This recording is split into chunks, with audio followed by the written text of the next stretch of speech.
Bueno, yo creo que vamos a empezar.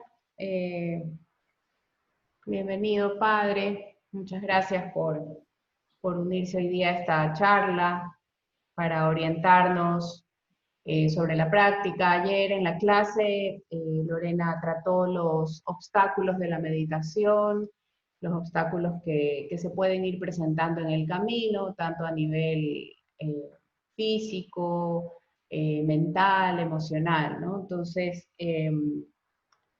yo creo que todavía estamos en los físicos por aquí, ¿no? De la parte del lugar, de la hora, ¿no? De todo este tema. Pero igual en todo nuestro camino espiritual se nos presentan cosas, ¿no? Entonces, la idea de hacer esta charla era justamente basado en su experiencia de meditador de tantos años, cómo mantenernos en esta práctica, cómo no decaer y si por ahí hay un bajón, como se dice, cómo poder salir adelante, ¿no? Esa es un poco la idea de esta. Y para muchos aquí que todavía les resulta difícil empezar, siquiera empezar a tener una rutina, ¿qué es lo que hay que trabajar, ¿no? Ya, bueno, buenos días, Laurita, gracias, no, gracias y un saludo, un abrazo, no. Comencemos, como solemos hacer en nuestras reuniones, con un momentito de silencio, elevando una oración, quizás un canto, ¿no? Ok.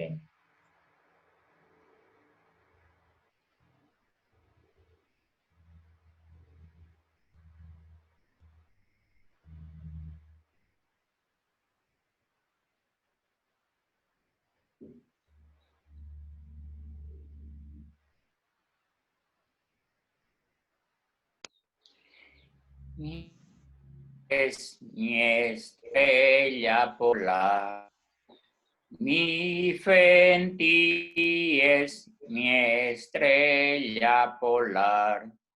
Si en mi oscuro mar he perdido la huella, si en mi oscuro mar he perdido la huella, tu estrella pía en mi vida destella. Tu estrella pía en mi vida destella. Mi fe en ti es mi estrella polar. Mi fe en ti es mi estrella polar. Si en mi oscuro mar he perdido la huella, si en mi oscuro mar he perdido la huella, tu estrella pía en mi vida destella. Tu estrella pía en mi vida destella. Mi fe en ti es mi estrella polar. Mi fe en ti es mi estrella polar. Si en mi oscuro mar he perdido la huella, si en mi oscuro mar he perdido la huella, tu estrella pía en mi vida destella. Tu estrella pía en mi vida destella. Tu estrella pía en mi vida destella. Tu estrella pía en mi vida destella. Tu estrella pía en mi vida destella. Tu estrella pía en mi vida destella.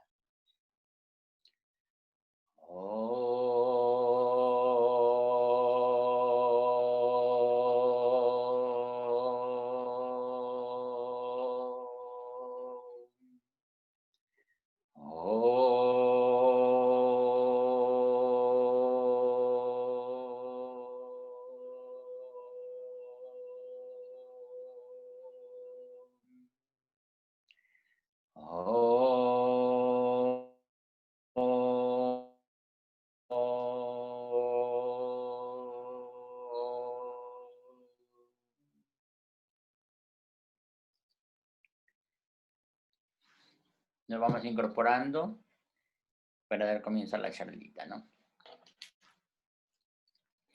Bien, bueno, un saludo a todos, ¿no? Espero que se encuentren bien con las bendiciones de Dios. Ya, voy a comenzar con una frase de Jesús. Jesús dice a sus discípulos, que Jesús discípulos tenía apóstoles, con Pedro y Santiago y Juan tenía cierta relación muy personal, les hizo vivir ciertas experiencias muy importantes, ¿no? Estar en la cumbre de la espiritualidad en el monte Tabor, ¿no?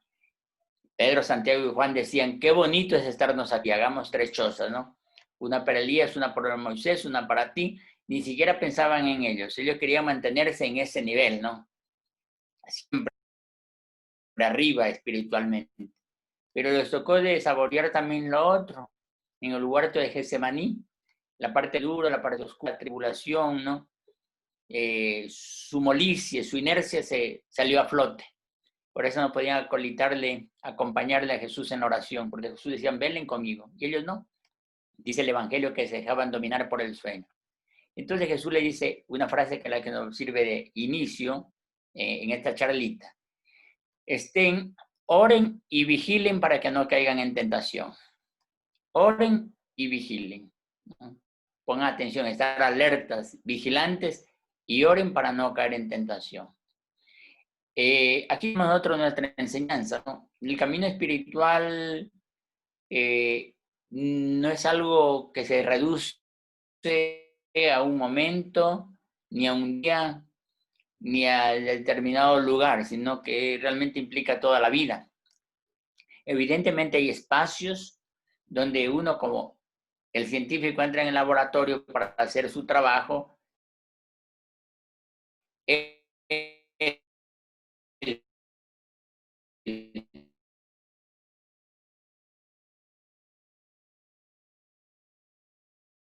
práctica en sí mismo, ¿no?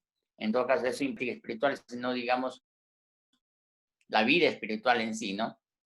En todo caso, es estar atentos, vigilantes, alertas, es parte de la dinámica y del camino espiritual. ¿Cómo hacerlo para mantenernos en el camino espiritual, en la práctica, en la disciplina? Con la gracia de Dios, pedir pues a Dios la ayuda, ¿no? Para estar atentos y vigilantes. No debemos separar nuestra práctica espiritual de nuestra vida ordinaria. Yo diría que es lo primero, ¿no? Lo primero. Pero antes de eso, quizás conviene hacer una pregunta. Y ya lo insinuó Laurita. Puesto ya el pie en el sendero espiritual, este camino, estas prácticas, con el ánimo allá. Bueno, me dice que no se escucha y es curioso porque esto nos pasó anoche, cosa que no nos ha pasado nunca, a no ser que la señal esté inestable. Sí lo oímos, padre. Ya. Yo parecí que me decían que no me escuchaban. Sí me escuchan, ¿no? Sí. Ya. Decía, ¿no? Que lo primero es saber si es que yo me siento llamado a este camino espiritual.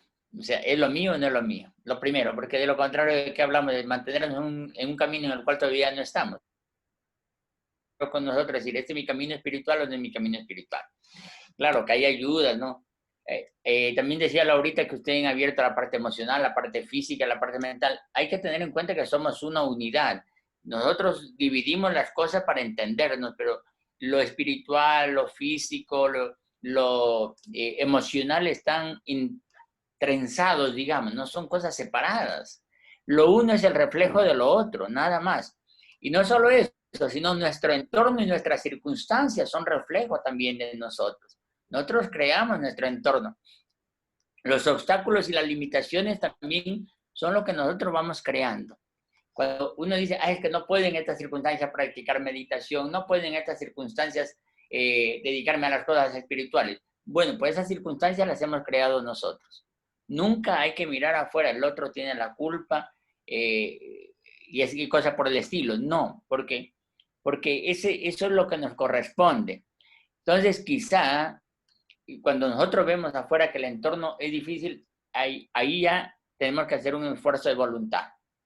porque se trata de ir superando ya algo inherente a nosotros. No sé si inherente, pero es algo con lo que hay que trabajar.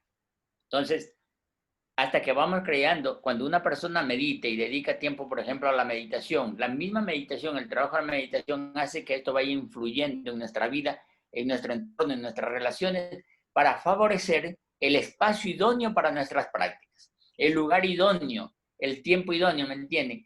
Entonces, es una conquista, quiero decir, crearse un entorno hermoso. Miren ustedes, cuando usted va a una sinagoga, o va a una mezquita, o va a un ashram, ¿qué tienen? ¿Qué es lo característico de estos lugares? Un santuario, ¿no? Una catedral. Que el espacio para las prácticas, ¿sí ven? O sea, te invita a la práctica. Uno dice, qué hermoso aquí hay paz, aquí se siente algo. Bueno, ese espacio es lo que debemos irnos procurando nosotros construir en nuestro propio medio. Cuando yo me siento en mi casa tan cómodo, tan invitado a la como en cualquier lugar del mundo, es que yo ya voy progresando. Pero hay un trabajo, ¿no? Entonces, lo primero que estoy diciendo, ¿no?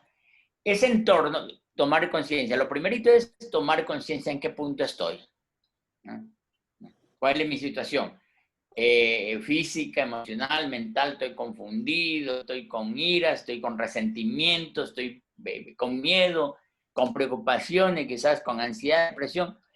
Eso me está indicando un estado de salud, no solo físico, mental, sino espiritual también, ¿no? Somos una sola unidad.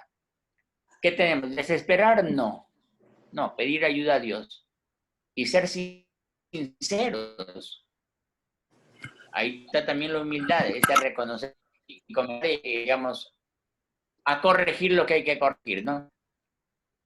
Porque no se trata simplemente de hacer una práctica de manera mecánica, ¿no? A todos los días, como se establece, yo voy a meditar, pero si no percibo mi realidad, ¿no es cierto?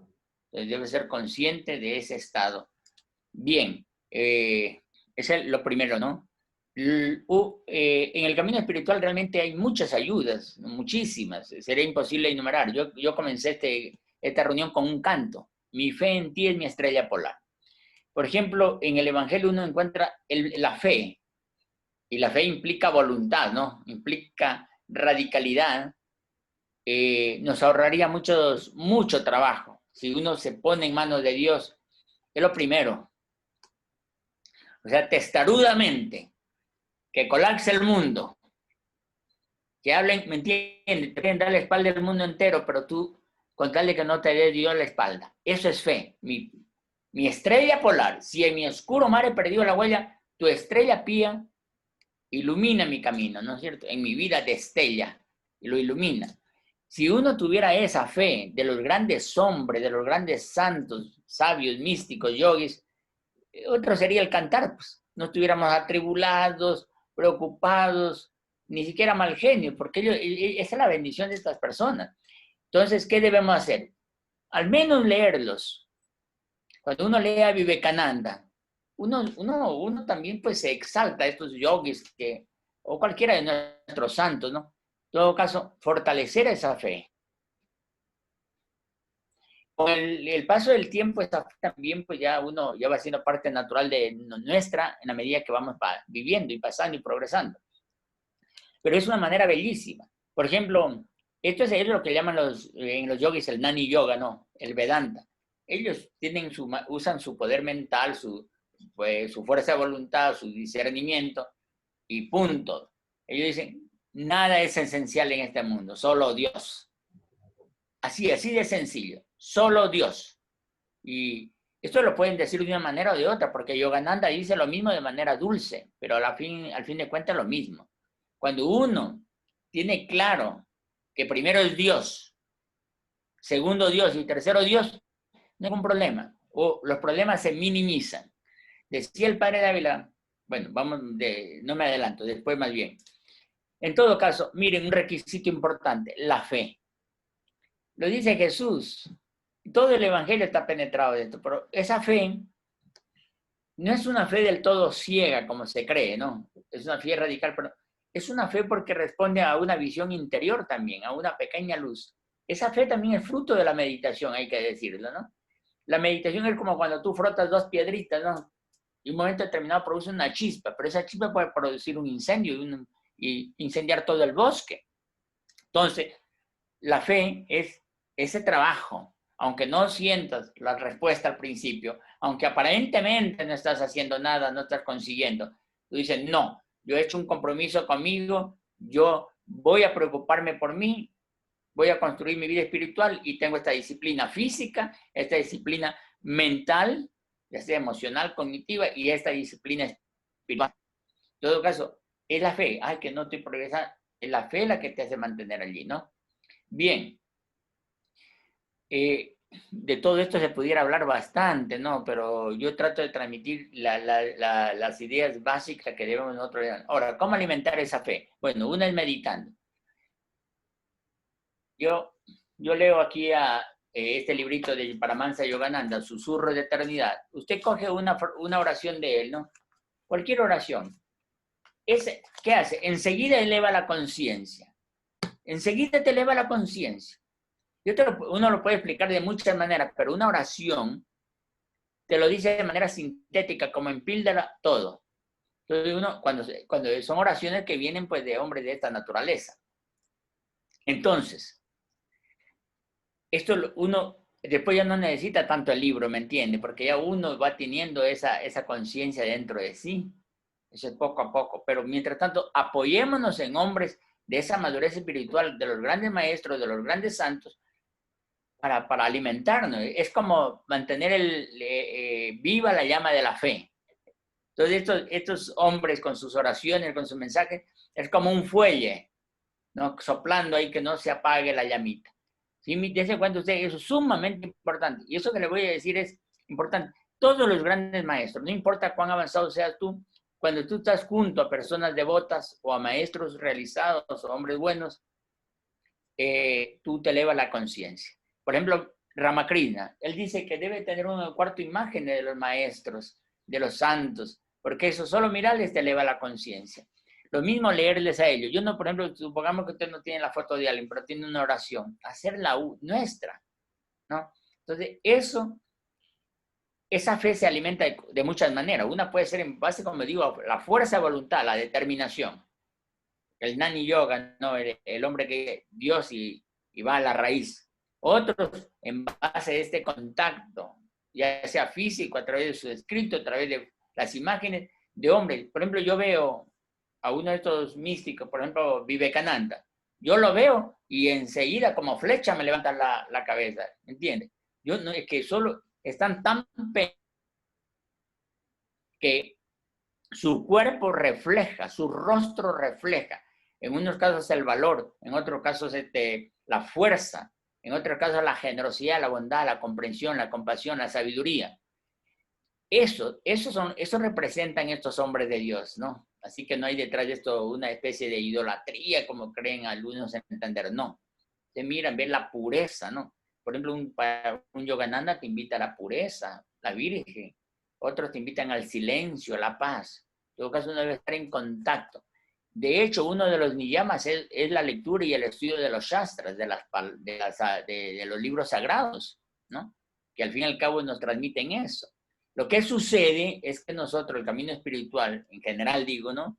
En todas las religiones, tenemos solo un trato muy superficial con los libros sagrados, No conocemos, por ejemplo, aquí en el cristianismo, ¿cuántos que conocen realmente o no solo conocen, cuántos son los que vibran con las enseñanzas de Jesús o de los apóstoles o de algún santo?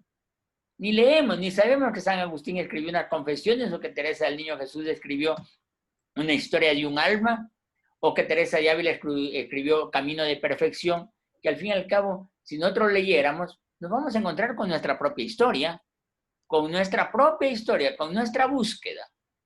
Por ejemplo, Confesiones de San Agustín. ¿Cómo es que alguien puede ser cristiano, alguien puede considerarse católico y muy creyente y muy practicante, si ni siquiera conoce la vida de ellos en el sentido de que no nos interesamos realmente por profundizar ese camino? Nos contentamos con estar ahí como digo, curando la bandera, ¿no? Solo así, muy, muy superficial. En todo caso, lo que estamos hablando aquí es de una compenetración con estos hombres de Dios. Yo le voy a decir de mi propia experiencia, he hecho ya muchos años, ya 40, cuando empezamos, la presencia del padre Dávila justamente nos inspiraba esto, ¿no? Este hombre nos inspiraba que él tenía algo adentro. Y sin que él nos mandase a estudiar, a leer algo, nosotros íbamos desarrollando la necesidad, a partir de la práctica de la meditación, el deseo, el anhelo de ir alimentando nuestro espíritu con esta lectura. Les confieso aquí, por ejemplo, cuando yo hacía mis estudios de ingeniería civil, yo por lo menos dedicaba unas 3 horas al día a leer a Ramakrishna.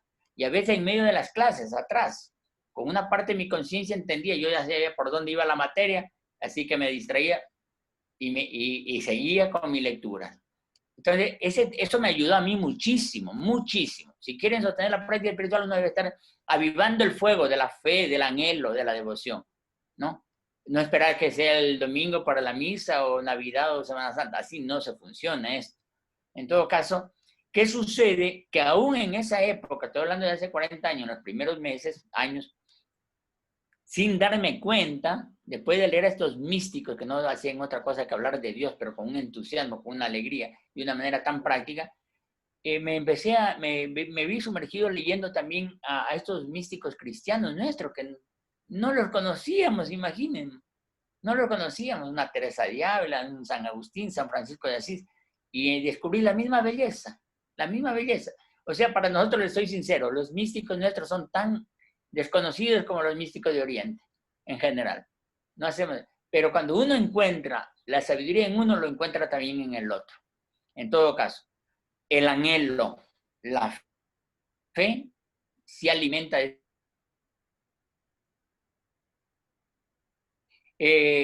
el orden es secundario. Ya hablando estrictamente de la práctica, el hábito.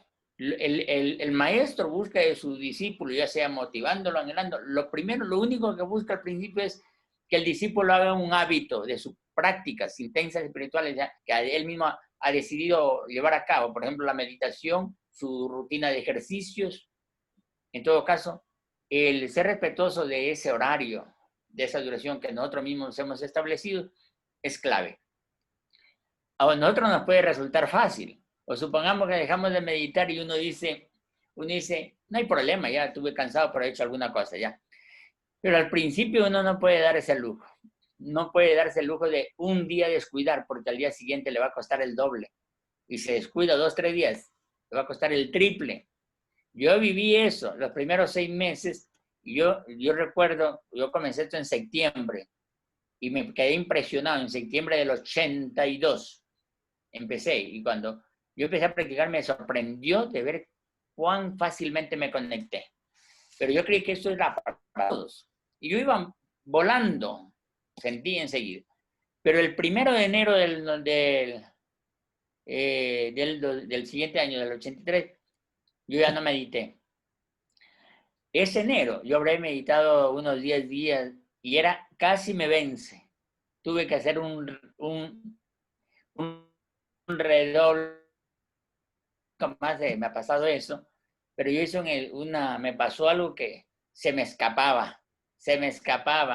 Entonces tuve que hacer mucho esfuerzo. Claro, yo no tenía unas condiciones en esa época, como por eso le digo, yo les hablo de mi experiencia en este sentido. Yo me doy cuenta que cuando uno se busca, no se disipa buscando muchas cosas, sino una sola cosa, Dios, y que lo demás viene por añadidura, todo el entorno se te arregla.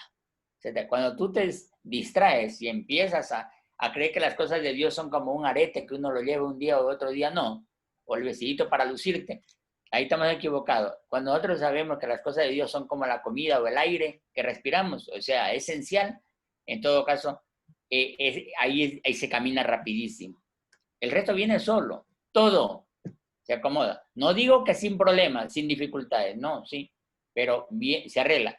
Y no se arregla a nuestro modo ni cuando nosotros nos queramos. Dios hace las cosas. Pero, digamos, ¿tenemos esa fe? Esa es la pregunta, ¿no?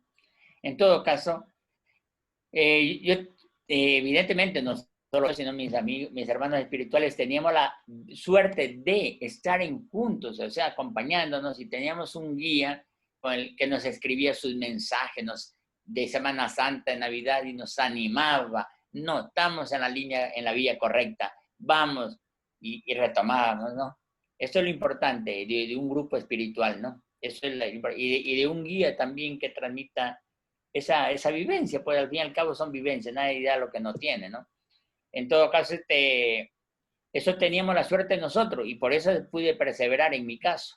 Yo justo ayer, en uno de los libros del Padre que se llama El Legado Divino, digamos que es una recopilación de algunos extractos, me encontré con un pedacito, es un pedacito del Padre, aunque no crean, ese pedacito que está ahí escrito es de una charla que el Padre dio en julio 26 del 83.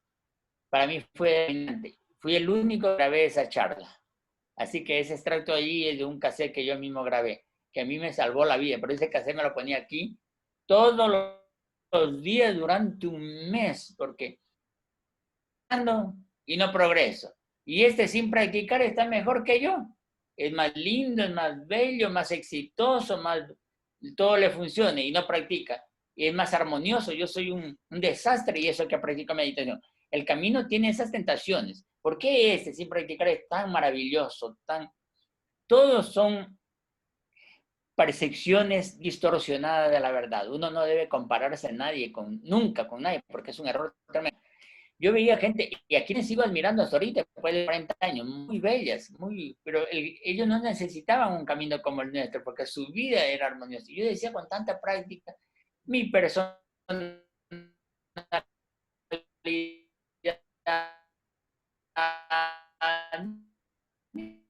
mi carácter, mis hábitos, daban mucho en solo Dios, todo es tentación, ¿no? En ese sentido, o sea, concéntrate en Dios, que todo es distracción. Y venía el Padre y nos animaba, el Padre nos animaba con su palabra, y uno realmente se sentía inspirado a seguir adelante, ¿no?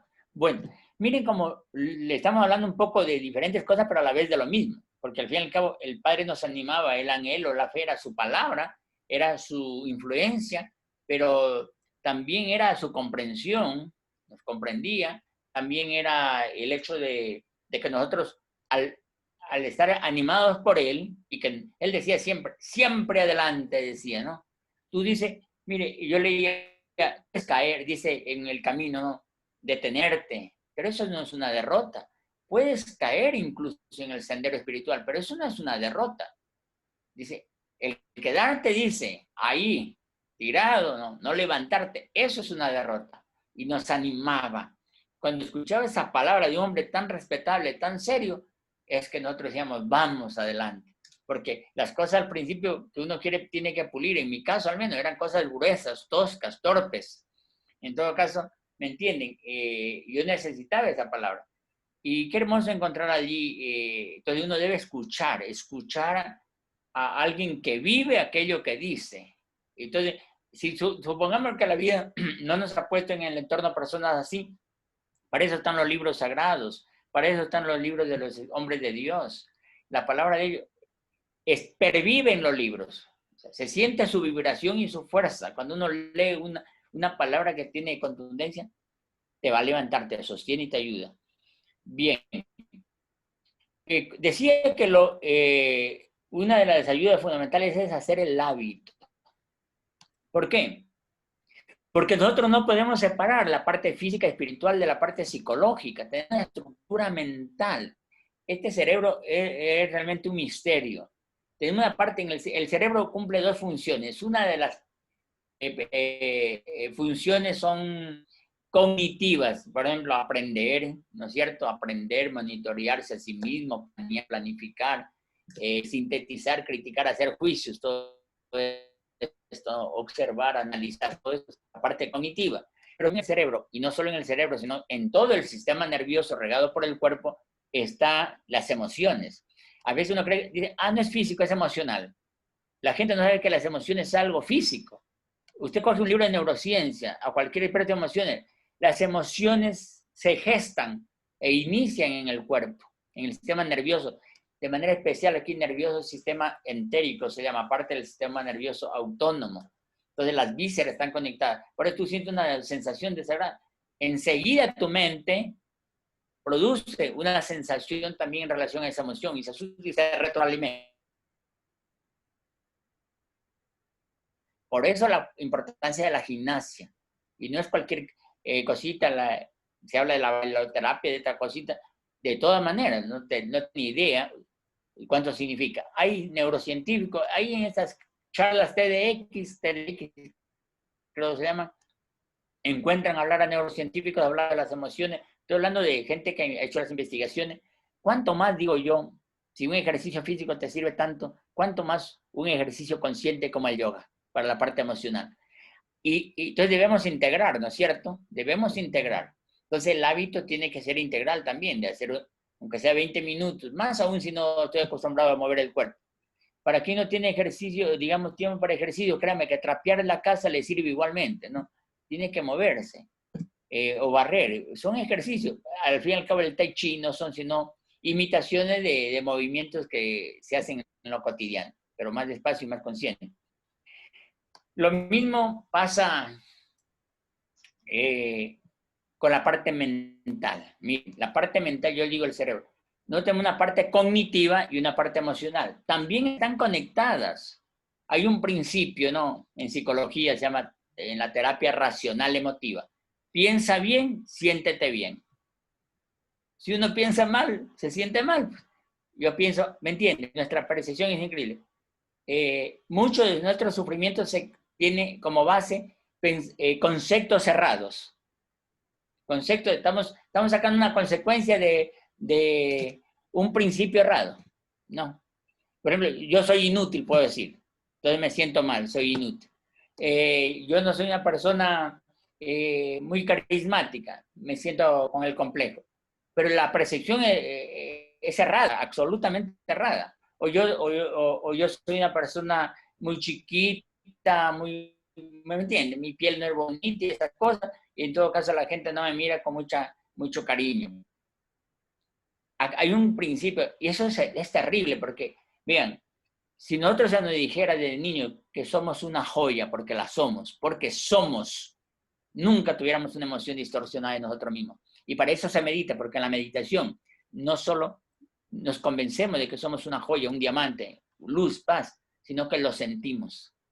No es una catarsis mental. En la meditación se siente, podemos sentir pureza, podemos sentir confianza, podemos sentir el gozo, la alegría. En todo caso, no es que tú te lees un libro y, ay, yo soy estos libros de motivación. No, vamos. Como convencerte sabiendo que en el fondo no lo eres. No, en la meditación tú te convences porque palpas tu realidad. En todo caso, cuando uno tiene así, las emociones van solitas. Créame, para un meditador sincero, desde el principio se eliminan esos complejos. Desde el principio, ¿no? Desde el principio. Pero cuando una persona realmente se mete a meditar, y si no encuentra, busque, va a encontrar a alguien que le anime, un libro que... Pero yo mientras más veo, cuando veo a una persona leyendo libros de motivación, yo digo, él está buscando, pero está buscando en el lugar equivocado, digo. Por ejemplo, le voy a poner un ejemplo de libros. Yo mismo busqué por ese camino. No digo que estoy en mejores condiciones que en nadie. Yo hablo solo de mi caso. Y yo buscaba algo, no sabía qué. Por una parte, pero en lo más básico y elemental. Sabía que no me conocía. Pero por otra parte, como darle un sentido a mi vida. Las cosas deben tener algún sentido.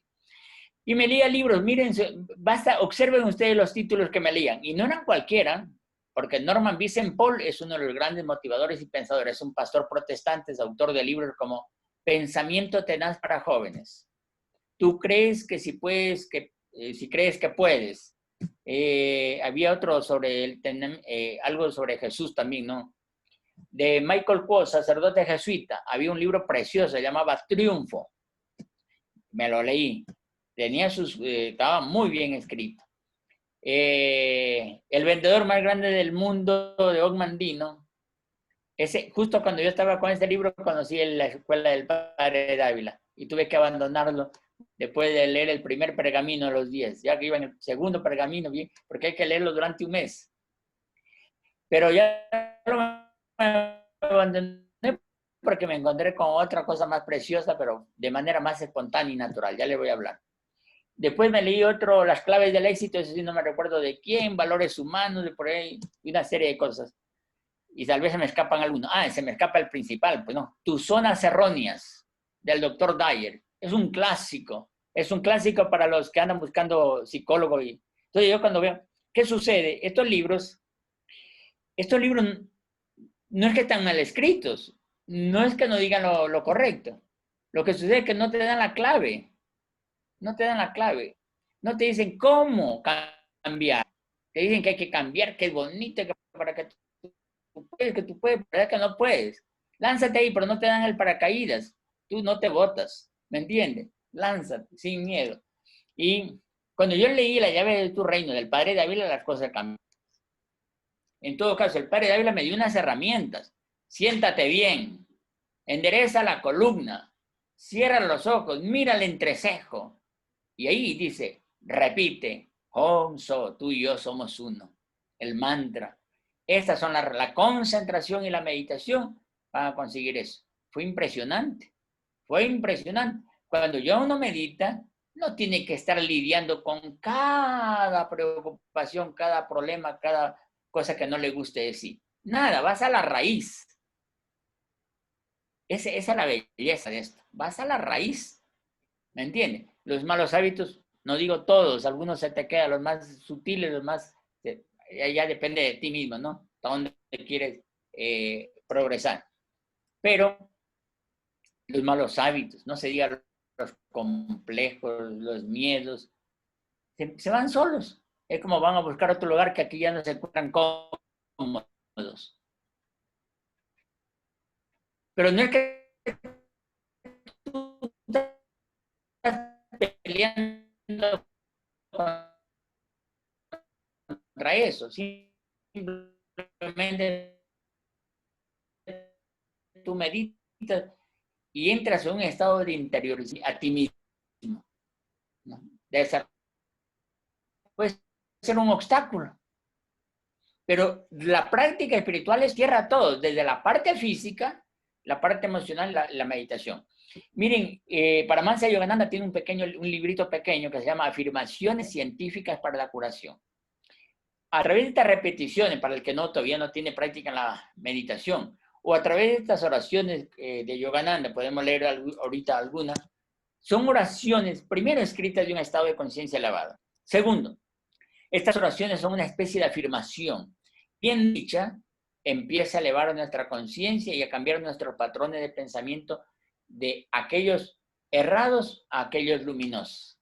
¿Me entiende? Aquellos más certeros. En todo caso, el meditador que va más profundamente a la raíz solo repite el mantra en el amén, en el om, consigue esto de golpe, de un solo golpe, a la raíz de todo el resto. Pero, ¿quién no logra todavía?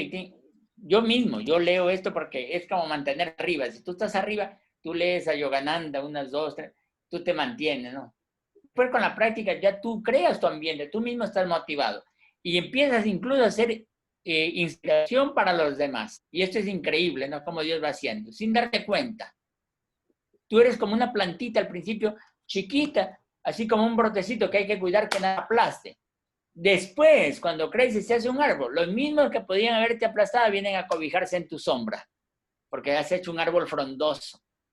Esto es como cualquier otra cosa, como aquella persona que pone $1 cada día en el banco, después de 10 años tiene $10,000, sin darse cuenta. Lo mismo pasa en la parte espiritual. Exactamente, ¿no? Voy a leer, por ejemplo, de Susurro de Eternidad. Abrí uno al azar. Tus niños quemados te pedimos socorro, dice. Tus niños quemados pedimos socorro. Dice así, el fascinante fuego de los seres nocivos atrae a tus hijos. La voz silenciosa de la conciencia les advierte de las terribles quemaduras y cicatrices humanos. A menudo se apresuran ciegamente hacia las llamas del regocijo pasajero. Y algunos inclusive hunden sus ávidas manos en el fuego devorador, sufriendo espantosas heridas. Entonces gimen pidiéndote socorro. Oh médico paciente, tú siempre estás cerca con el ungüento del perdón y del amor. Enséñanos a prestar atención a las advertencias que interiormente nos haces, de modo que entonemos para ti cánticos de alegría, en vez de gemir de impotencia, pidiéndote socorro mientras nos retrocemos de innecesario dolor. Somos tus niños incautos, atraídos por el abrasador fuego de las emociones del mundo. Enséñanos a jugar únicamente con las inofensivas llamas de tu espíritu. Miren esta belleza. Te habla de una manera poética, como una oración, de que hay que cuidar nuestra vida. Nosotros no podemos decir, me voy a hacer esta cosita por acá y no me va a causar daño. No, siempre nos causa daño si no va a la par de la voz de la conciencia. Hay gente que vive su vida inconscientemente, a ellos no le vamos a pedir nada. Pero si nosotros dice, esto te hace bien, entonces hay que ir por el camino que no nos va a maltratar, no nos va a dañar, ¿no es cierto? Deben estar vigilantes, atentos. Todo eso hace que nosotros vayamos desarrollando también en definitiva, haciendo que la antena de nuestra mente esté apuntando siempre en la dirección. Esto que lo digo lo pueden encontrar ustedes en los cantos de Yogananda, en poesía. Por ejemplo, Tagore tiene la poesía que Yogananda le puso músico, ¿no? Dice, ¿quién ha venido a mi templo? ¿Quién ha venido a mi templo? ¿Quién ha venido a mi templo? Dice, toda puerta, dice, se abre sin llave, se iluminan todas las naves. Dice, hoy mis sombras negras aves, todo puede estar en nosotros en alguna medida, levantan vuelo, huyen al cielo, se transforman. Bien, en todo caso, hemos hablado de la fe, de la vigilancia, de la lectura, de estar cerca de gente ya con cierta experiencia. Hemos hablado del hábito de la meditación, ¿no? La importancia de ser rigurosos. Hemos también hablado de que la práctica espiritual realmente es integral y entre eso de manera especial las afirmaciones o los cantos, las oraciones. Todo esto sirve, todo esto sirve. Otra cosa en la que insisten los maestros, y quizás aquí podría dar paso después para abrir un diálogo si quisieran. Otra cosa que hablan los maestros es el retiro, buscar la soledad y el silencio. No hace falta ser monje, ¿no? Sino que sabernos dar un espacio para estar solos, quietos, ¿no? Necesitamos ese estado de reposo. Hasta un celular necesita que se lo carguen de vez en cuando, porque si no, pues se agota la batería. Así nos pasa, ¿no? Replegarnos. Es bueno estar en contacto con la persona. Es esencial estar con nosotros mismos. Y puede ser de muchas maneras, salir a la naturaleza, ser verdad con nosotros. O simplemente en la casa, haciendo cosas domésticas, muy sencillas, pero que nos permiten también como un reposo. Ese espacio para nosotros es importante. Con esto, ¿qué quiero decir? A veces nosotros nos llenamos de actividades, que los negocios, que queremos más estudios, estamos repletos, entonces está muy atomizado. Es como en una ciudad cuando está en embotellamiento, los carros no se mueven a ningún lado. Si estamos cargados de cosas, queremos todo. Claro, tenemos fines, necesitamos plata, hagamos esto. A veces hay que entender que el único capital no es el dinero. O sea, hay un capital que es superior, que es la alegría, la armonía, el tiempo libre para nosotros. ¿Me entiende? La gente, mientras más tengamos de eso, más ricos somos. La gente cree que es más rica porque tiene más plata en el banco. No es así. No es así. Jesús no tenía plata en el banco. Saqueo sí. ¿Cuál era el rico? Saqueo o Jesús. Jesús. Lo dice Gandhi. Yo predico la pobreza, pero me considero el hombre más rico del mundo. Yo quisiera que la gente, mientras no tengamos, nos creemos miserables y pobres porque no tenemos plata en el banco.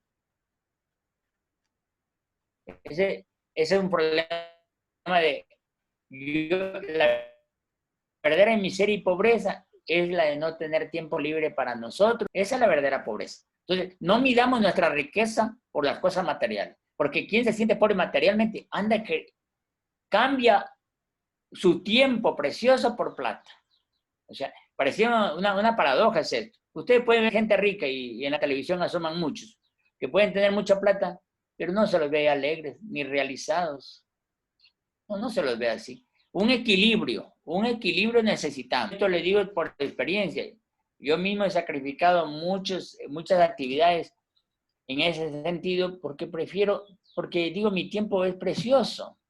¿Me entiendes? Mi tiempo es precioso. Que no te falte para la comida, que no te falte. Sé feliz.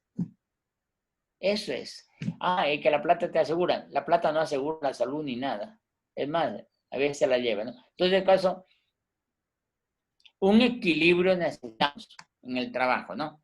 Por si acaso, si es por razón. A veces uno dice, es que necesito para eso, sí, pero es por el estilo de vida que a veces llevamos, un poco innecesariamente puede demandar muchos gastos. Todo eso hay que ir revisando, si es que fuera el caso, digo, ¿no?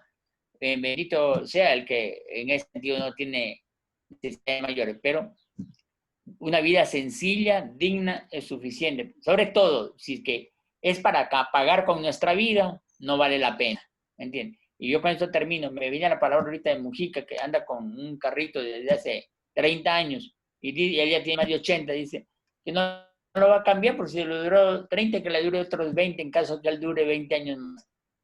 Él dice, tú te compras un carro grande, ¿tú crees que lo pagas con dinero? No, no, lo pagas con tu vida, porque de alguna manera tiene que sacarte esa plata, ¿no? Con tu tiempo y con tu vida. Bueno, un poco así brevemente he esbozado las cosas que nos pueden ayudar para mantenernos en el sendero espiritual, ¿no? Pero lo primero es poner el pie en el sendero y decir, ¿no? Sinceramente, este camino es para mí o no es para mí. Si es para mí, pues asumirlo y comprometerse con él, ya es una cosa personal. Y si hay una sinceridad en ese compromiso, Dios va a poner guías en el camino. Puede ser un libro, puede ser... Hay mil maneras de que Dios puede llegar a donde uno, ¿no? Bien, yo aquí me tendría para dar paso a cualquier, a un diálogo más bien, ¿no? En este sentido, pues, que quieran establecer, ¿no?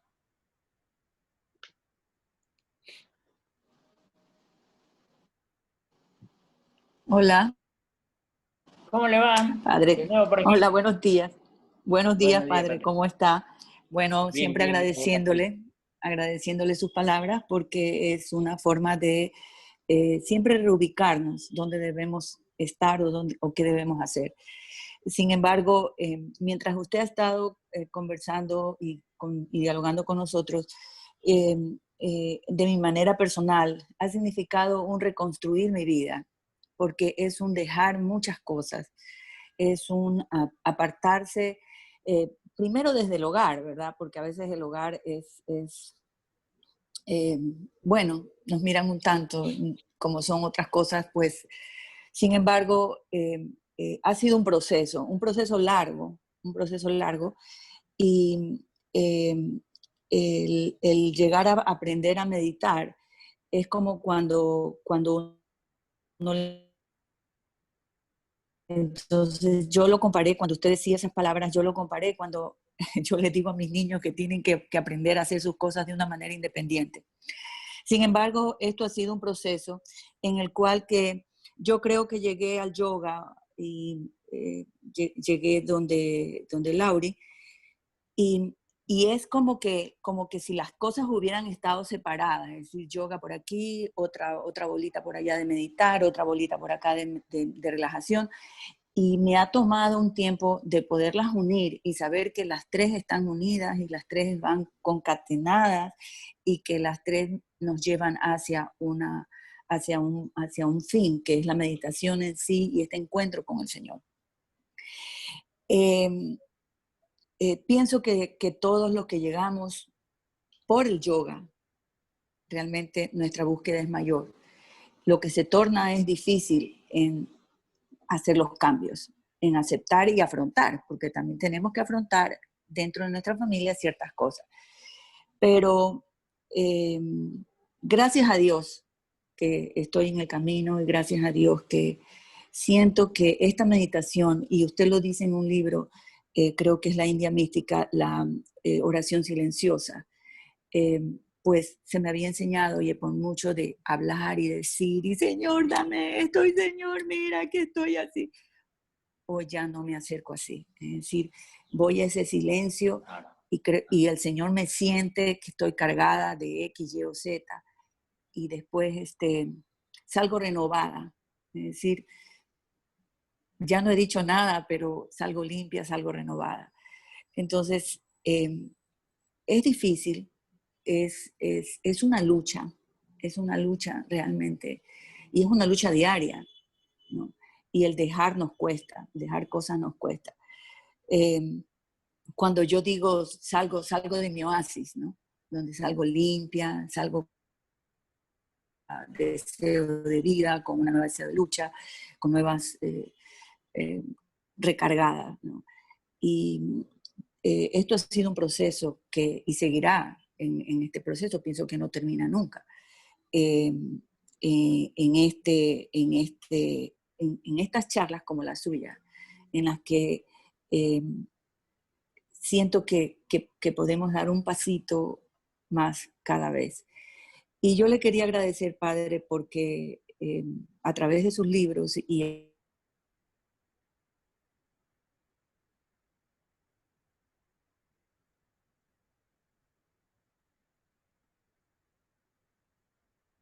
nosotros también, que a veces decimos cosas fuera de lugar, pero con paciencia nos ha guiado hasta este nuevo estilo de vida, o esta nueva forma de vivir, o este nuevo encuentro con Dios, de una manera diferente.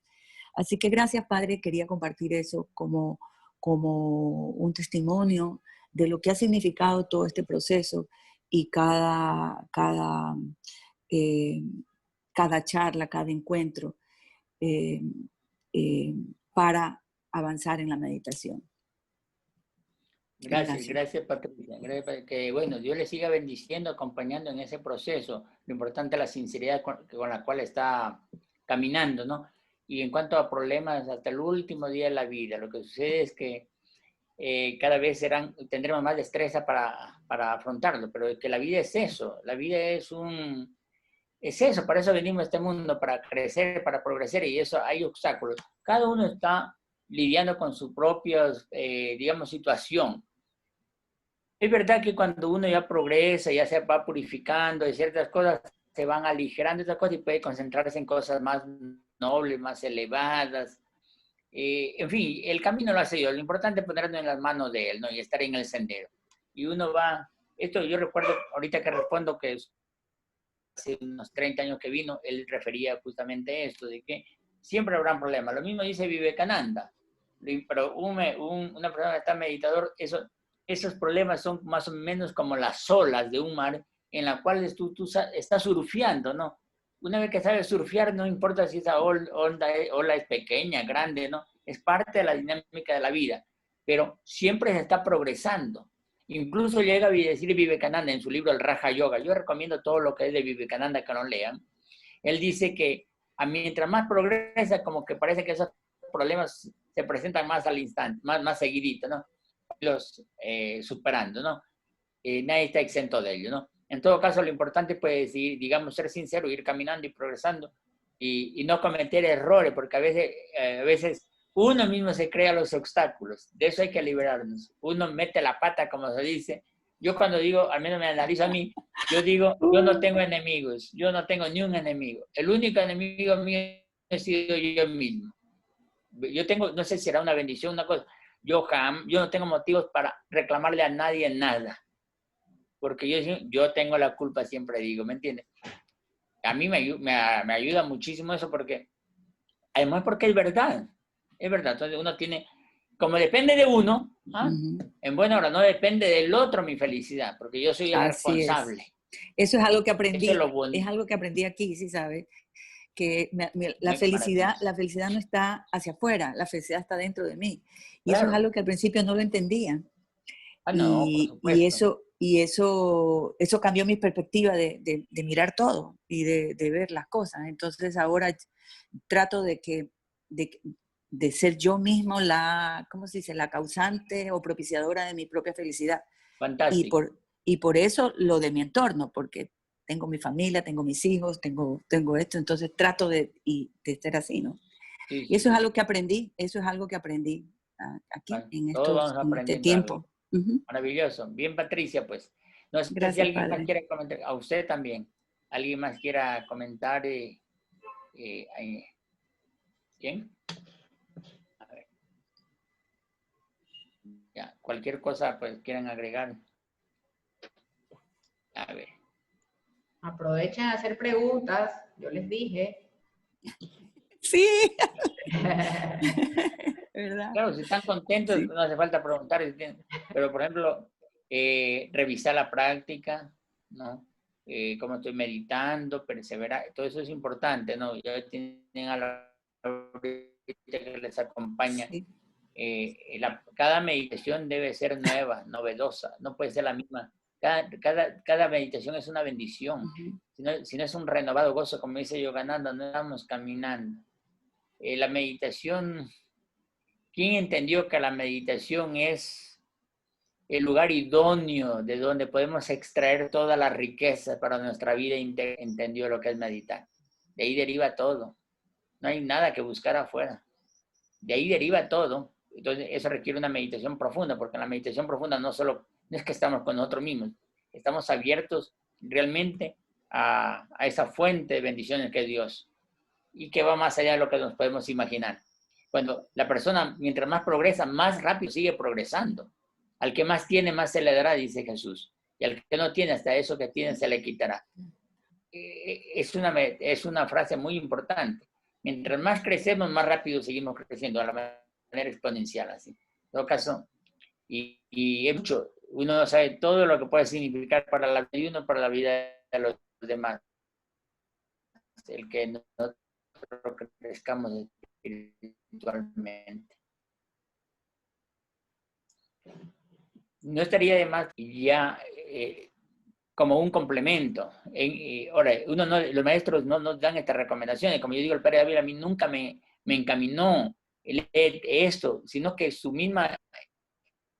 él mismo me inspiraba a la meditación y me metía a leer. Yo durante 10, 15 años leía solo filosofía oriental, mística cristiana, o sea, eso.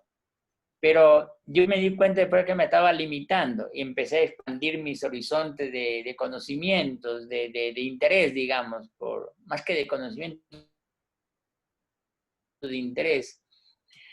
Y hay que hambriento, no sé si la palabra es conocimiento, de querer comprender las cosas más bien. No se trata de meter información, ¿no?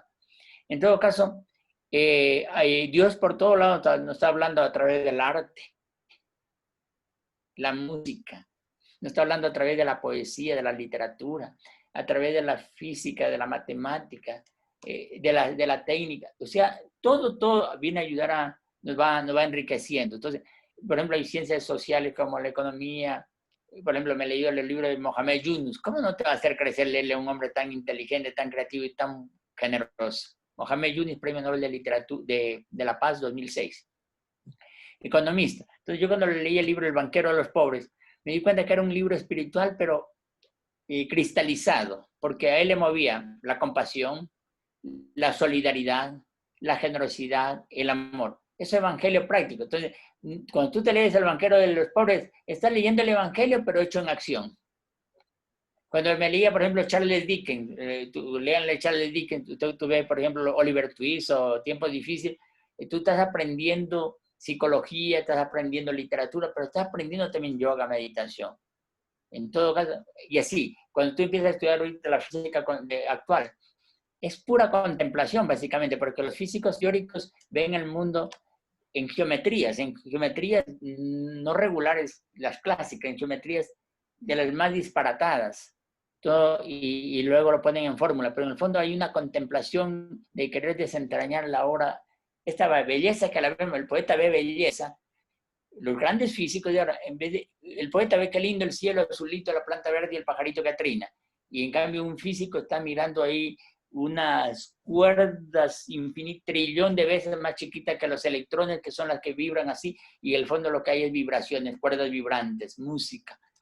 Y ellos están ahí mirando eso, contemplando. Y creemos que tienen tanto, yo quiero decir, todo el mundo tiene algo que enseñarnos. Los perros, los gatos. El gato hace travesuras. Yo me empecé limpiando por ahí. A veces viene un gatito también a visitar a los míos, en todo caso. pero el aprendizaje está por todas partes. O sea, el yogi, el meditador, realmente es como una esponja.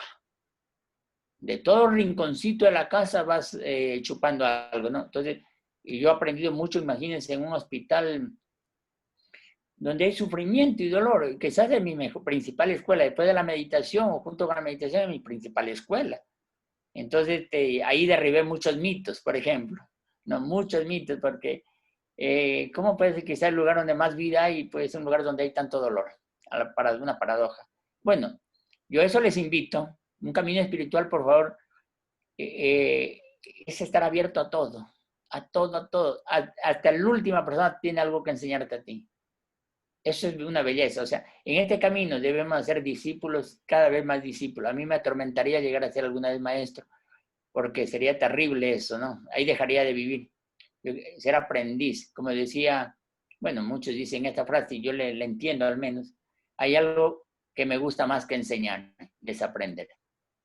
Y créanme que no hay cosa que se disfrute. Yo cuando leo, por ejemplo, yo no leo rápido, yo no hago cursos de lectura rápida, yo leo despacio, pero igual me devoro libros. ¿Por qué? Porque los disfruto. Yo leo para divertirme, para disfrutar, para gozar. Y me hace crecer, me hace entender mis mismas prácticas. Así que no encerrarme en algo religioso, así, porque no hay lugar en el cual no esté Dios. No hay lugar. Dios está en todo, absolutamente en todo. Va a quedar cortos. Si que Dios me dice, vas a vivir 100 años, me van a faltar seguramente muchos años. ¿Por qué? Porque van a quedar muchos libros sin leerse. Muchas cosas sin hacer. En todo caso, el meditador se genera un motor de entusiasmo, de la vida, de avidez, ¿no? Y en fin, por eso la vida es tan fugaz. En todo caso, no hay que desperdiciarla, ¿no? Amargándonos, asustándonos, en fin, eso es importante. Así que yo le digo, no hay nada donde no esté Dios. Eso me gusta del Evangelio de Jesús, que Jesús no era un eremita, no estaba ahí con la gente, iba a comer donde el fariseo, donde Mateo, el publicano. Parecía, no se contaminaba como nosotros nos contaminamos, él no se contaminaba, iba donde el saqueo, más bien los otros se contagiaban de él, pero él también se mezclaba con la gente. O sea, de todos podemos aprender. Yo le digo esto porque yo al principio cuando empecé, les voy a contar ya, con terminar una anécdota. Cuando yo, los 2 primeros años que practicaba, yo tenía un hermano menor conmigo que practicaba, y él tenía 14 y yo 20, pero parecíamos monjas, les soy sincero, monjas parecíamos en la casa. Después de la meditación, sí. Nosotros no veíamos televisión, después de la meditación íbamos caminando hasta llegar a la casa como 3 kilómetros sin hablar para no romper el silencio místico. No comíamos pan, más que pan integral, así. Bueno, ya después, no carne, por favor, y cosas por el estilo. Así era. Cuando me tocó ir en el Pere, lo primero que nunca más volví a comer pan integral. Pan blanco, de 2, 3 días, toma. Para mi sorpresa, yo no veía televisión porque parecía que era mundano. Para mi sorpresa, durante 15 años tuve que almorzar con el noticiero ahí mientras yo comía. Con Teleamazonas, que Coavisa ahí. Digo, ¿cómo es? Y por la mañana, apenas te levantas, en vez de estar escuchando a los pajaritos, nos tenía escuchando a la radio las noticias. Y digo, ¿qué yoga es esto? Entonces, el padre me aterrizó de entrada, porque yo vivía una mojigatería. Estoy creyendo que... Y el padre, a pesar de estar rodeado de todo de ese ruido, él era silencioso. Y yo yo tenía supuestamente todo en silencio afuera, pero dentro de mí había ruido. En todo caso, miren las cosas. Por eso yo digo, yo he aprendido a apreciar la vida. O sea, la vida, toda la vida. Pero o sea, saborearla, disfrutarla. No hay, a mí no me, por ejemplo, yo me he leído libros, a mí no me interesa que sean ateos, agnósticos, de otra religión. No, de todos te enseñan. Todos te enseñan algo. Hay científicos que son ateos. Problema de él, o problema, lo que sea, ¿no? Pero como científico te enseñan muchas cosas, ¿me entiendes, no? En fin, ¿cuánto se aprende todos los días, a cada momento? Quiero decir que para llegar a Dios no hay un solo caminito. No, mejor dicho, no hay camino que no te lleve a Dios, diría yo. No hay camino que no te lleve a Dios. San Agustín estaba caminando, él creía que se estaba alejando de Dios y sin querer estaba acercándose. La vida de San Agustín, un laberinto. Aparentemente estaba lejos de Dios porque la mamá lloraba y estaba lejos. No, estaba acercándose, pero por otro camino, por un laberinto, pero igual llegó, ¿no? En todo caso, quiero decir que debemos aprender a verle a Dios en todo, ¿no? En fin, hay muchas cosas. Me estoy impresionando. Si usted lee en Hilario de Chardin, cuya espiritualidad es tan diferente a la de San Juan de la Cruz, pero ambas son bellas. San Juan de la Cruz, por ejemplo, él habla, si quieren leeránse usted el himno a la materia, léanse el himno a la materia y con eso podemos terminar esto porque la espiritualidad es algo que penetra todo. Él tiene el himno a la materia, la espiritualidad de Taylor es una espiritualidad encarnada también, ¿no?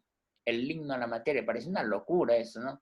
Él le canta a la materia como lo más sublime, pero ¿por qué? Porque tapen el corazón, Dios habita en el corazón de la materia, dice. Bien, yo hablo, ¿saben por qué hablo así? Porque ustedes no quieren hablar. No me queda más que completar yo mismo. Yo le quería Bueno, compartir ahí, algo, padre. Un ratito solamente. dígame. Cuando usted Claro. dice que leamos todo e investiguemos todo.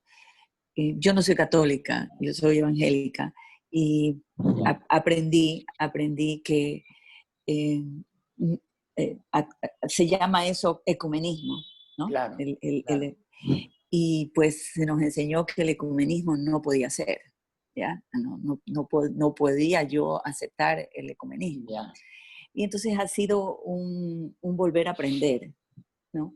Y romper paradigmas que me fueron enseñados, que los practicaba y que los enseñaba. Entonces, y también caí en esa qué sé yo, no sé ni cómo decir, las prácticas. No me podía Un cortar el ritualismo. pelo, ritualismos, Claro. no usaba pantalones, usaba solo faldas, no podía ir al cine, no bailaba, un sinnúmero de cosas, ¿no? Y lo transmití, es decir, mis hijas me dicen ahora, mamá, pero tú eras bien rayada, me decían ellas, mamá, tú eras rayada, rayada, y yo le digo, sí, realmente sí, era rayada.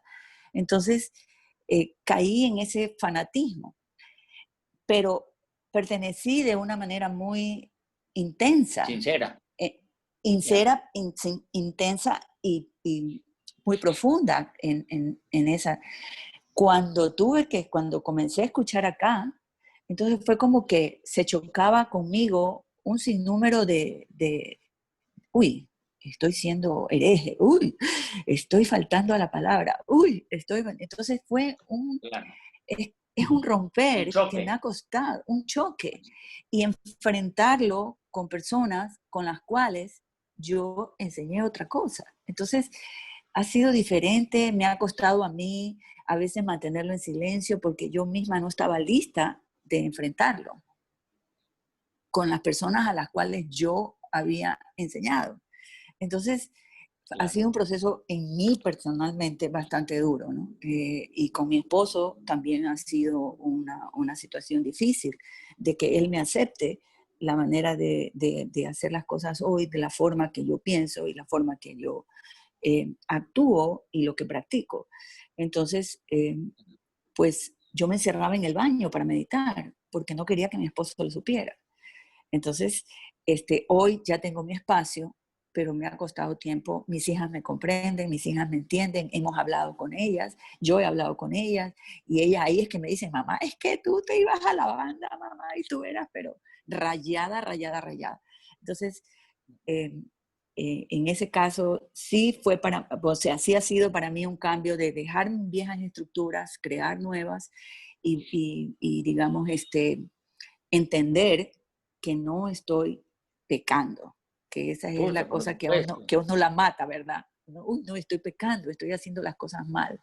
Entonces, ha sido un proceso del cual me siento muy contenta, porque me siento libre. Realmente creo Esa es que es la lo, palabra.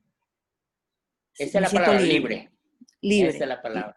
Y entonces hoy siento que hago las cosas de una manera libre, sincera, así, ¿no? Y lo defiendo el que quiere escucharme me escucha, y el que, si me piden mi comentario, se lo doy, no lo exijo, o sea, no lo da, no estoy todo el día Claro, hablándolo, claro.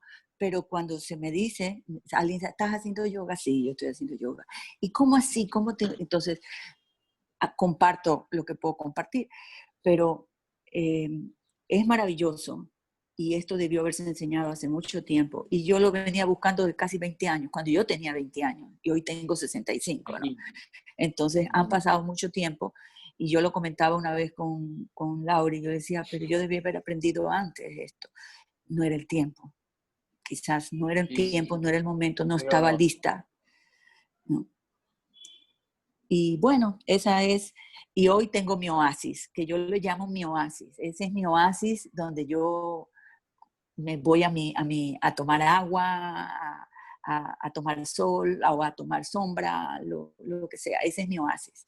Y ahí estoy, aquí en mi casa, haciéndolo. Quería fantástico. compartir con eso porque ha sido parte de lo que usted dice, ¿no? De todo este proceso de caer en la raya, y, y a veces hacer las cosas equivocadas, ¿no? Yo no, pero está, gracias, gracias Patricia, porque realmente cuando usted me habla también me escucha a mí, porque yo también era de los que meditaba en el baño, pues no, o sea, creo que todo, porque no había otro que no nos vean. Mi mamá en mi casa, bueno, solo vivíamos con mi mamá, éramos 7 hermanos, y ella por su manera natural de ser imponía respeto, conducción, y era imposible que en la casa alguien esté en un lugar donde los demás no sepan dónde está. Entonces yo asistía a mis clases los sábados por la tarde, pero ¿cómo a mi mamá no le iba a decir qué estaba haciendo? No hubiera entendido. Le decía, me voy a clase de topografía, le decía. Después de solo 4 semanas me creyó. Entonces tenía que inventarme, falta de libertad. Pero poco a poco la meditación te va dando el coraje para tomar distancia. No te vas a hacer retiro, no, sí me voy, le dije, no le estaba pidiendo permiso, le estaba avisando. ¿Me entiendes? Pero yo era un muchacho de 20 años. O sea, a nadie le hace resultado fácil. En cuanto al fanatismo que dice, oiga, una dosis de fanatismo se necesita en cualquier cosa para hacerla bien. San Pablo era fanático y como fariseo era un perseguidor de cristianos, pero después como cristiano era también fanático, pero era un apasionado. O sea, necesitamos cierta capacidad de entrega, ¿no? Pero hay que irlo madurando, puliendo ese fanatismo, es una pasión, yo lo entiendo.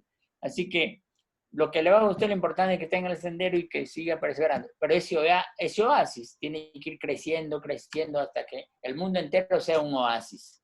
El mundo entero debe convertirse en un oasis. Eso es lo hermoso.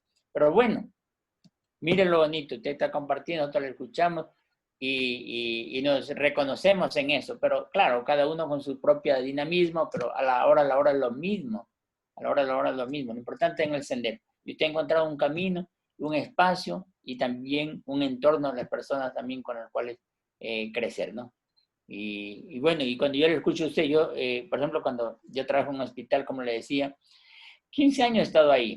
No sé si después de la pandemia retome. Yo he tenido pacientes, entre esos, pastores adventistas, protestantes, pastores evangélicos, hemos hecho una gran amistad, una sintonía de corazón. Algunos, dos de ellos murieron, bueno, quizás los 3. Bueno, es difícil en Solca que no se muera la gente, ¿me entiendes? En todo caso, pero una hermandad, una compenetración, no por la afiliación religiosa, sino por la vibración espiritual que teníamos los 3. ¿Por qué mirábamos? La gente está mirando la parte superficial, no la vibración pues espiritual adentro. Qué bella, yo una hermandad, pero de verdad, y con personas que no tenían mi religión, incluso con personas que no profesan una religión y que eventualmente son hasta ateos, yo tenía una compenetración humana, espiritual muy hermosa. Por eso digo que Solca para mí fue una escuela, ha sido impresionante, o sea, a todo nivel, por toda la vida. Ahorita que lo escuchaba usted, me acuerdo, me venía a la mente este tema, ¿no? De cómo nos ponemos límites nosotros, como que Dios tuviera límites cuadrados, así como una jaula. No salgo de aquí, no meto la mano allá. No, eso es un absurdo. Yo, de nadie, en cualquier religión, de nadie uno debiera, o sea, nada, límites no. No, nada, no. Porque el espíritu es libre. No, el espíritu es libre. Mírenlo, la imagen a mí me fascina, la imagen cuando Jesús camina el sábado. por los campos y los discípulos van arrancando las espigas y van comiéndose el trigo. Y les llama la atención. Entonces, es la rigidez de los fariseos, cómo contrasta con la alegría el padre Dávila con nosotros. Ese hombre que llegó cerca de 90 años, tenía una mentalidad tan flexible, se bañaba con nosotros en los ríos, estaba en el río ahí. ¿Cómo? O sea, cómo disfrutaba la vida natural. La vida, la espiritualidad no es algo religioso. Así, ¿no? Esa no es el templo, era el mundo, la naturaleza, ¿no? La Biblia, todo signo de bondad y de luz que pudiera encontrarse en cualquier parte, el Evangelio. En fin, bien. Bueno, hemos compartido, no sé si alguien más quiere hablar, aquí estamos. Si fuera de contar anécdotas no acabamos nunca, ¿no? Sí, bueno, padre, ya lo vamos a dejar. ¿O alguien iba a preguntar algo? No. Lo vamos a dejar el libro del padre. Dígame, padre.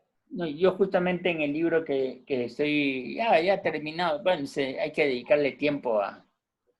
Yo abordo esta visión de, digamos, cómo la meditación leuda todas las dimensiones de tu vida. O sea, yo trato de expresarlo así porque la gente a veces cree que el fruto hay que verlo en una línea solo religiosa. Y eso es lo que no entienden. Y la espiritualidad que nosotros hemos aprendido del Padre y de lo que se aprende de los grandes maestros es que todo. Entonces eso es lo que más feliz, porque no hay lugar de estar fuera de Dios. Estás viéndole un aspecto en la parte emotivo que hablaban ustedes, ¿no? En la parte emocional.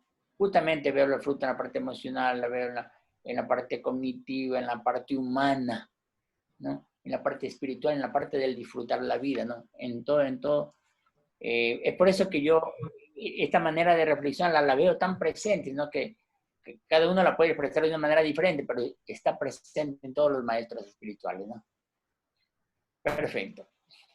Ya, pues padre, entonces estamos ya esta es la tercera charla, ya el próximo sábado tenemos ya la última clase con este grupo, y de aquí con usted tenemos pendiente lo del curso de la India Mística, ya coordinaremos fecha para hacer ese curso, que todos estamos interesados en seguir.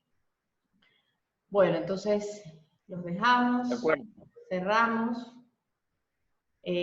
Aquí está Cristian también que nos acompañó hoy día, ha estado calladito. Cristian nos ayudó. ¿Pero es la foto de él? No. Oye, yo creía que era una foto. Está tan estable. Cristian es el que nos ayudó enseñándonos el Nauli, ¿no? Nos hizo unos videos enseñándonos que él lo hace perfecto, pues. Aparte de que se nota. No, ¿cómo no? Yo como tengo pancita, se ve todo, no se ve pues bien. Oiga, yo creía que era la foto, ha sido Cristian que estaba dormido toda la charla. Sí, oiga, me quedé dormido, discúlpeme, Edgar. Así es. Ay, qué rico. Sí, oiga, si sabía que estaba ahí le preguntaba. Bueno, en todo caso, gracias por acompañarnos. Estaba atento. ¿Cómo no escuchar? ¿Cómo no escucharlo? Yo hablando mal de los monjes. Claro, un monje estaba en meditación profunda. No, hace frío por acá, por eso estoy encapuchadito. Sí. Bien. Bueno, un gusto de verles, ¿no? Y Dios quiera que sigan perseverando y ahorita que además sigan no solo perseverando, sino ampliándose, ¿no? Ampliándose en número y en crecimiento, pero espiritual, también de conocimiento. Hola, Adriana, ¿cómo le va? Mucho gusto. Lida. Es que perfecto, Lida. Yeah. Qué bonito. A mí me gusta verles, claro. Bueno, la próxima estoy... Además, esos colores bonitos de la pared, el contraste, todo eso nos hemos estado privando ahí. Un gusto, ¿no? Gracias. Así que a multiplicarse, Dios quiera, y, no pudieron entrar, 4 personas no pudieron entrar, ahí se justificaron. A veces el domingo es un poco complicado, ¿no? Pero bueno, yo como esto queda grabado, yo después se las paso a ellas para que puedan verlo. Perfecto. Perfecto. Bueno, un gusto, para mí es un gusto compartir con ustedes y mirarles, que Dios les bendiga. Y les abrazo. Igualmente. Muchas gracias. Chao. Gracias. Chao, Cristian. Chao, Santiago. Chao.